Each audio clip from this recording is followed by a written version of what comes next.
The chamber of the Galactic Council shimmered with cold light, every surface polished to sterile perfection. Seated in a perfect arc, the most powerful beings of a dozen empires regarded a small blue sphere projected above the table. The third planet from Sol, Terra. Its thin atmosphere glowed faintly, oceans swirling beneath clouds. Primitive, hissed High Commander Tkor of the Velar Dominion. His scaled hands rested on the table, claws tapping with disdain. Its inhabitants burn fossil fuel. Their weapons are chemical. Their data systems are decades behind our least developed colonies. Yet they broadcast constantly, endless noise polluting their skies. A dozen pairs of eyes watched the hologram flicker with samples of human transmissions. Music. Laughter. Screams. War speeches. Commercials. The cacophony was unnerving. They call themselves humans, said a scholar from the Arcland Compact. Bipedal mammals. High aggression index. No centralized authority. They've split their own planet into warring nations. Kor's crest flared with amusement. A fractured species is easy to subdue. Their world's resources could sustain half the Dominion's fleet for a century. I propose annexation. Silence followed. The counselors exchanged uncertain glances. The recordings continued to play, human voices in thousands of tongues, overlapping, emotional, unpredictable. They are chaotic, murmured the Arcland scholar. Every signal carries contradiction. Rage beside compassion. Logic beside madness. It's like listening to a storm argue with itself. Kor gave a reptilian smile. Chaos is not strength. It is weakness unrefined. He tapped a control pad. Data flared around the globe, metal deposits, water distribution, strategic positions. Terra lies undefended. No planetary shields, no interstellar presence. One fleet could take it in a week. From the shadows, a smaller delegate cleared its throat. And yet, it said carefully, their signals mention wars that annihilated millions. They use weapons capable of burning continents. They call them nuclear. Kor waved the objection aside. Relics. Crude fire. They'd destroy themselves long before harming us. The council voted. 10 in favor, 2 against, 1 abstained. The decision passed. The Velar fleet would claim Terra in the name of order. Within days, Kor's armada entered the Sol system, sliding past the frozen orbits of Neptune and Uranus. Their ships shimmered with cloaking fields, spectral against the void. Probes spread like spores, mapping orbital paths, analyzing transmissions. What they found defied expectation. Networks tangled across the planet like neural webs. Satellites in decaying orbits still communicated with obsolete codes. Machine voices hummed continuously in hundreds of languages. The planet seemed alive with conversation. They do not notice us, Kor said, pleased. Their sensors are primitive. Proceed with the scans. But a technician frowned at his console. Sir, something strange. Earth's satellites have adjusted orientation. Our signal reflections are being tracked. Kor dismissed it. Coincidence, perhaps natural interference. Yet moments later, half the probes went dark. Then a ripple crossed the fleet's data grid. Unauthorized access attempts, millions of them, crude yet persistent. The aliens had never seen anything like it. Code strings forming, dissolving, rewriting themselves.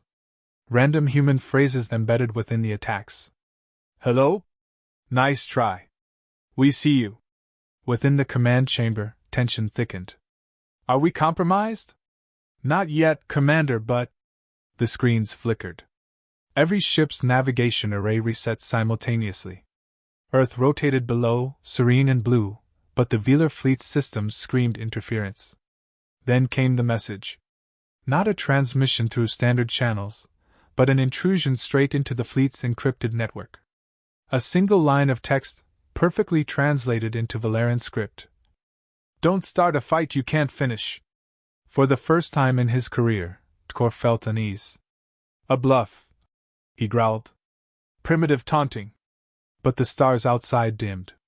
Ground-based radars had locked onto the fleet, thousands of them, all focusing simultaneously. The fleet's stealth fields faltered under the overlapping scans. "Commander," hissed the technician, voice quivering. "They're painting us with targeting arrays. Every continent is responding." "How?" Core demanded. No one answered. He ordered the fleet to withdraw beyond lunar orbit. As they ascended, a final signal pulsed through their sensors, a broad, coordinated frequency sweep that mapped their entire formation in seconds. It wasn't an attack.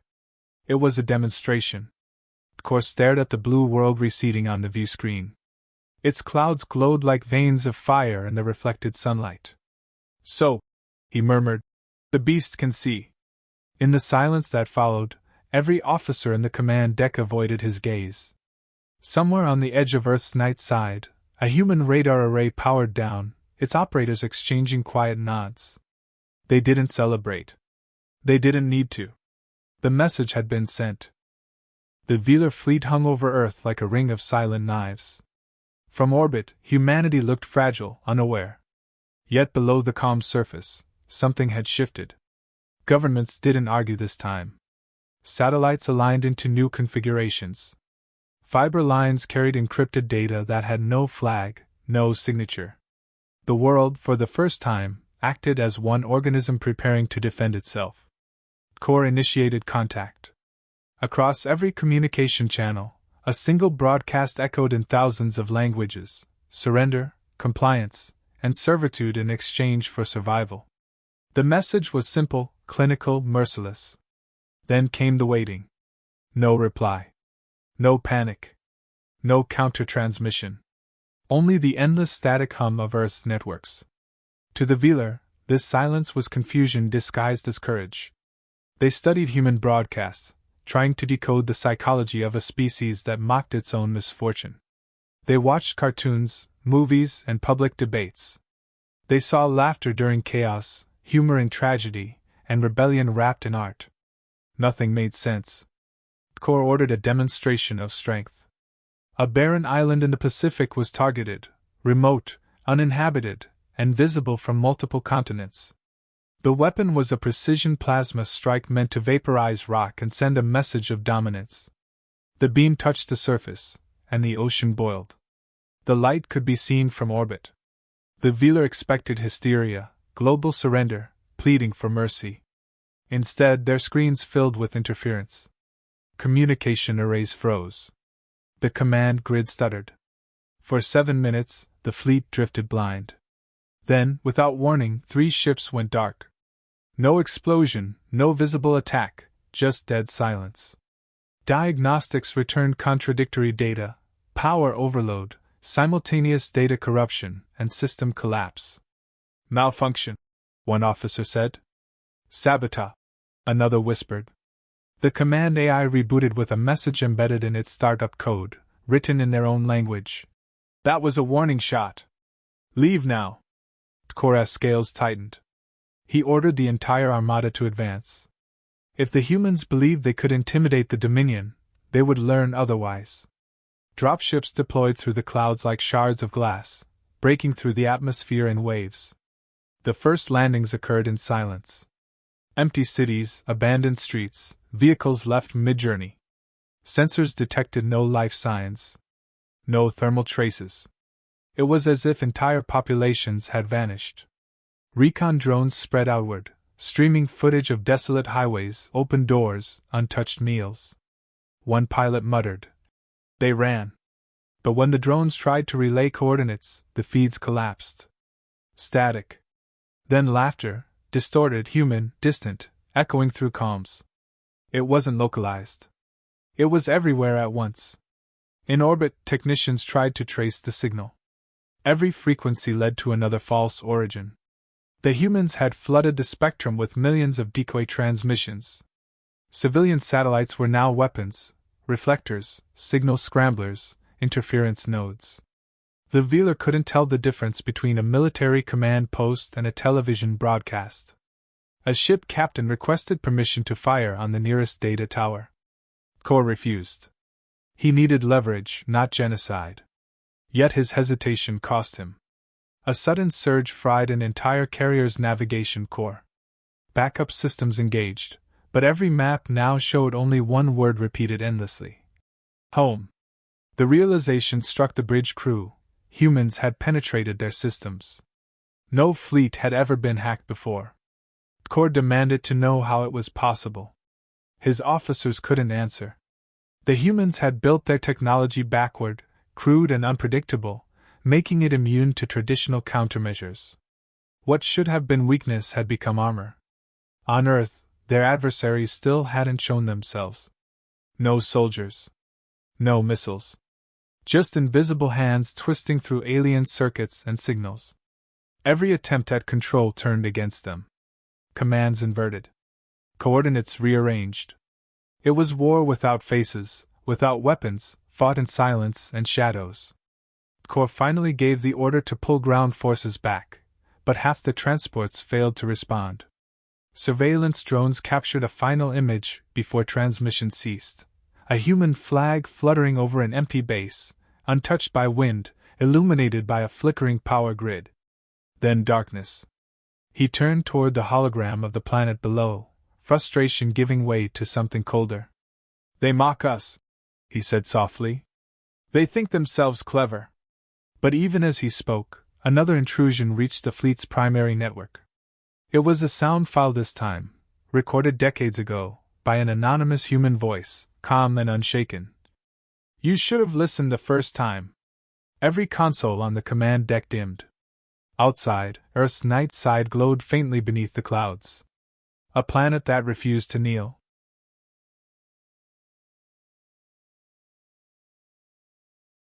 The Dominion's retreat from Sol marked the beginning of something the galaxy had never seen before: a human war of reclamation. No songs, no proclamations, no gods invoked. Just quiet efficiency and unwavering intent. What began as scattered resistance hardened into a single will, one that stretched from the mines of Luna to the colonies of Proxima. Humanity stopped calling it a war. It became a cleansing. Every surviving nation, every shattered government aligned under a single creed: Earth endures. Factories buried beneath radioactive soil came alive again, powered by salvaged alien reactors. Children too young to fight hauled ammunition. Scientists who once built communications arrays now forged weapons that bent the laws of physics. Within a year, the Terran Defense Armada had risen from dust and desperation, ships that looked nothing like the sleek vessels of the Tsar, but more like floating fortresses. Crude, scarred, unstoppable. Each hull bore the name of a city that no longer existed, a silent promise carved into steel. The Tsar tried to regroup, but every battle only revealed how little they understood their enemy. Humans didn't retreat when outnumbered, they adapted. They didn't surrender when outgunned, they improvised. Intelligence reports from captured officers described the same phrase whispered across human fleets: "We remember." To the Tsar, that memory became a curse. They began abandoning posts, spreading stories of soldiers who fought without sleep, who burned in vacuum and still fired their weapons until their ships went dark. Fear was an infection, and it spread faster than light. Adrian Holt emerged not as a hero, but as inevitability. Once a ground commander during the fall of Earth, he now commanded fleets that spanned systems. He gave few speeches and fewer explanations. His leadership wasn't charisma, it was precision. Every assault calculated, every decision rooted in necessity. When asked why the humans never accepted surrender from the Tsar, Holt's only reply was, "Because surrender doesn't bring back the dead." His subordinates never questioned it. They didn't fight for revenge anymore, they fought for balance, to carve out a space in the galaxy where humanity could exist without fear. Each victory redrew the map. Tsar strongholds that had stood for millennia vanished within weeks. Human warships struck from dark space, silent until impact. The Dominion's communications collapsed under the weight of coordinated human incursions, their technology turned against them. In orbit after orbit, they found wrecks of their own fleets used as platforms for Terran artillery. The humans learned from every encounter, folding alien science into their own designs until their ships no longer belonged to any known classification. Their weapons fused kinetic mass with quantum instability, ripping through hulls as if the laws of matter had become personal suggestions. By the third year, the Tsar home sector lay exposed. The council begged Holt to halt the campaign, warning that further annihilation would destabilize galactic order. But the messages went unanswered. Humanity had stopped listening the day Earth's skies turned to fire. Holt understood what the others could not. Mercy offered too soon only invites repetition. He gave the order that would etch his name into history, burn the Dominion from the maps. What followed wasn't conquest. It was eradication. Tsar fleets disintegrated under orbital bombardment, their colonies reduced to glass fields visible from orbit. In each transmission, Holt's voice was the same, calm, almost mournful. This ends where it began. As the last Tsar world fell silent, the galaxy itself seemed to hold its breath. The predators who had once ruled the stars were gone, their empire reduced to drifting cinders. Holt ordered all human fleets to cease fire. There was no celebration, no triumphal return. His final communique to command was simple. The threat is neutralized. Our dead are avenged. Return to silence. Across the fleet, soldiers wept, not from joy, but from the hollow weight of completion. The vengeance that had driven them was spent, leaving only the ache of what had been lost. The council debated for months how to define humanity's actions. Some called it genocide, others justice. But among the stars, no species dared to test them again. The humans did not occupy, did not demand tribute, did not expand. They simply rebuilt, their fleets standing sentinel over their fractured worlds. Holt refused any title, refused power.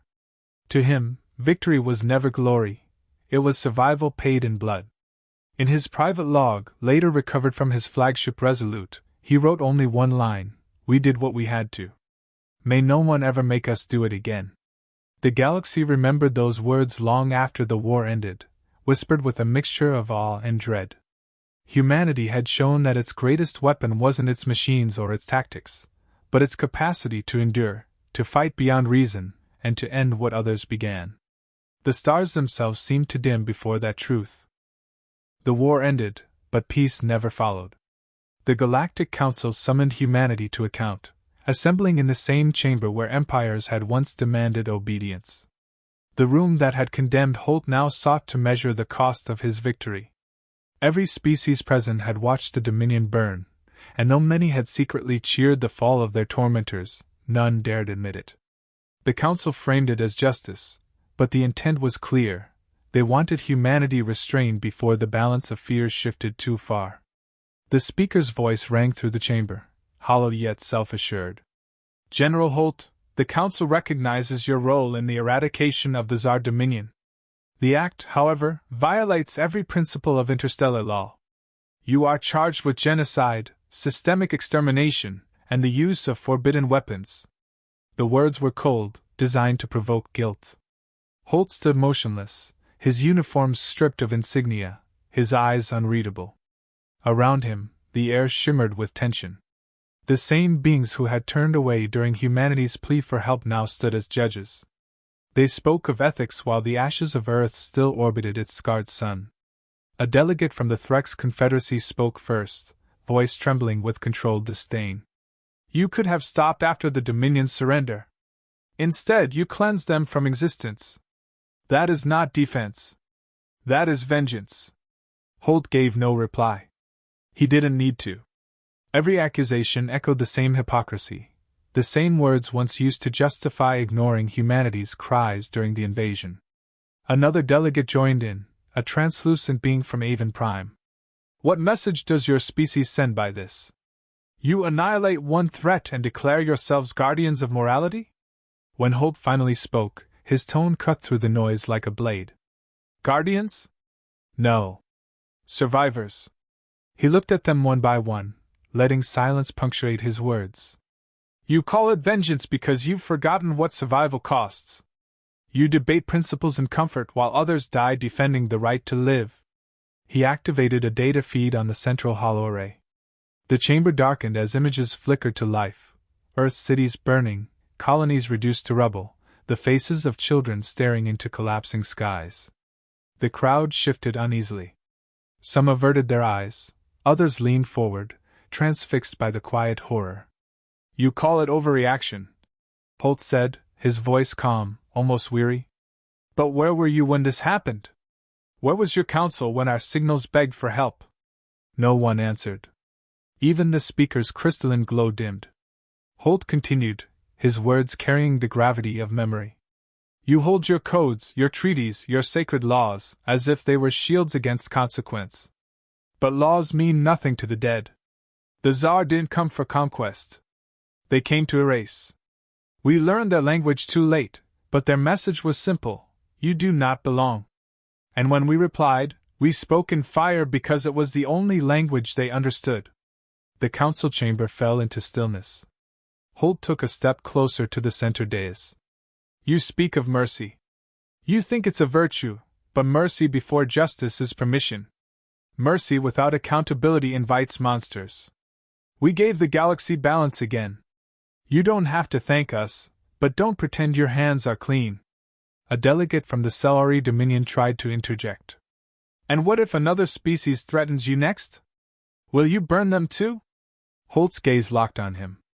If they attack our home, yes. No bravado, no emotion, only truth. The Cellari fell silent.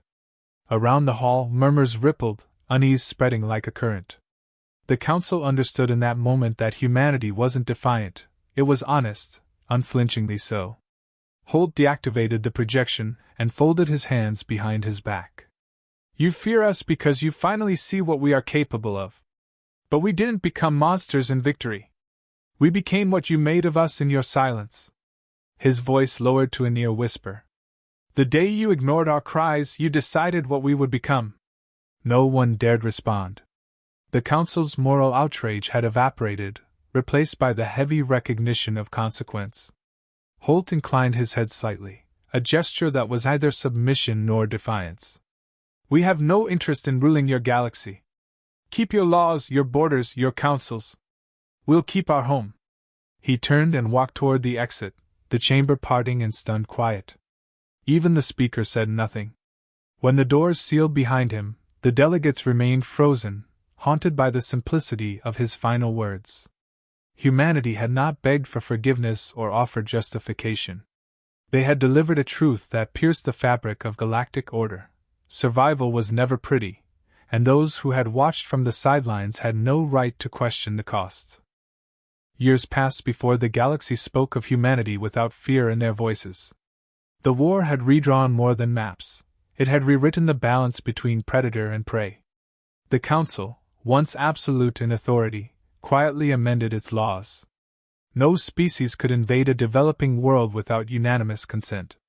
The decree was called the Holt Accord, signed not out of admiration but out of necessity. The galaxy had learned that survival demanded respect, and respect for humanity was now etched into every treaty. The Terran fleets patrolled the borders of known space, not conquerors, but sentinels ensuring that no world would endure what Earth had suffered. In the aftermath, humanity did not expand. They rebuilt. On the ruins of old continents, they constructed new cities, orbiting habitats, and academies where the lessons of the war were taught not as glory, but as warning. Children grew up beneath artificial skies, studying the cost of defiance written in the ashes of their ancestors. The Armada remained vigilant, though smaller now, its ships named for virtues rather than vengeance, resolve, mercy, memory. The tone had changed. Humanity no longer sought retribution. They sought to ensure that memory endured longer than hate. Adrian Holt vanished from public sight after his final address to the Unified Terran Assembly. His speech lasted less than a minute.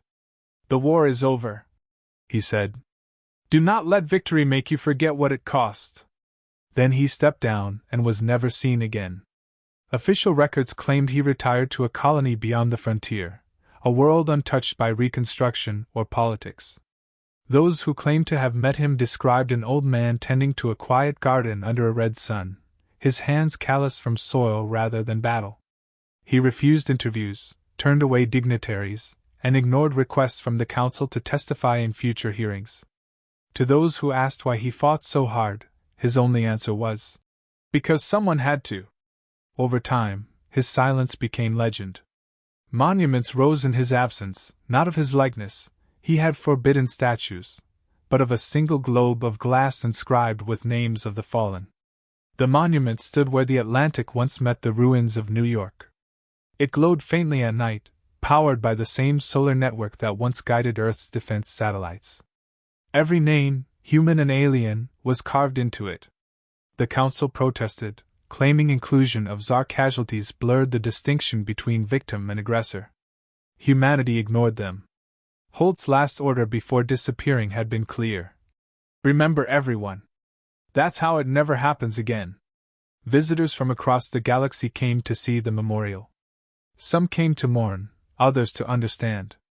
A Tsar child once asked an aged human veteran why humanity spared the remnants of her species. The veteran's answer was simple, spoken with a gentleness that silenced the onlookers. Because if we'd destroyed you all, we'd have lost ourselves too. The phrase became a quiet proverb among the stars, engraved later into the council's new hall. Strength without mercy is extinction by another name. Decades turned into centuries, and the memory of the Soul War faded into myth. But the legend of humanity remained, a reminder whispered in academies and military councils alike. Scholars studying the war concluded that humanity's strength had never been their weapons, nor their intelligence. It was their refusal to forget what pain felt like. Empathy had survived where civilizations greater than theirs had fallen. The council came to understand that fear alone could not keep peace. Respect born from shared understanding could. The galaxy evolved cautiously around this truth. New alliances formed with Terran advisors guiding diplomacy rather than enforcing it. Where once they had been pariahs, humanity became the example of balance, compassion sharpened by experience. Every new species that joined the galactic community was taught the same story: a world once attacked, a people who refused extinction, and a general who walked away from power to ensure others would never need to make his choices again. In the archives of the rebuilt council, the final entry under Holt's name is a message transmitted anonymously decades after his disappearance. It contained only 7 words. If they come again, remember who you are. Analysts never traced its origin. But when the file reached Earth, it was preserved within the monument's data core, looping endlessly beneath the names of the fallen. When the night side of Earth faced the stars, the monument's light reached orbit, faint yet steady, a single heartbeat echoing across the void. The galaxy had once feared humanity for its fury. Now it honored them for their endurance. And though Holt's voice was long gone, his words lingered in every oath spoken by soldiers, every treaty signed under the banner of peace. You attacked our home, he had once said. Now the stars whispered back the unspoken answer, and still, they chose to remember.